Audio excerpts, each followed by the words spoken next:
എല്ലാ ദിവസവും എൻ്റെ ഖബറിലേക്ക്, അല്ലാഹുവേ ഇതെൻ്റെ ഖബറിലേക്ക് ഏതെങ്കിലും ഒരു നേരം മഗ്‌രിബിന് ശേഷമോ സുബഹിക്ക് ശേഷമോ നിങ്ങൾക്ക് ചെയ്യാൻ പറ്റുന്ന കാര്യമാണ്.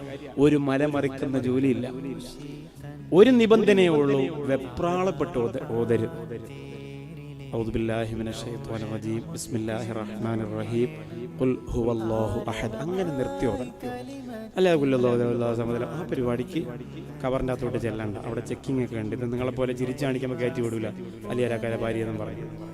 ആ പരിപാടി പറ്റൂല. സാവകാശം പറ്റുമെങ്കിൽ മാത്രം ഓതിയാൽ മതി, ഇല്ലെങ്കിൽ മെനക്കെടണ്ട. കാരണം എന്താ, അതിനുവേണ്ടി മെനക്കെട്ട് അതിൻ്റെ ശിക്ഷയും കൂടെ വാങ്ങണ്ട. വെറുതെ ഇരുന്നാൽ മതിയല്ല, അതിൽ കുറച്ച് അനുഭവിച്ചാൽ മതി. 10 സൂറത്തുൽ ഇഖ്ലാസ്.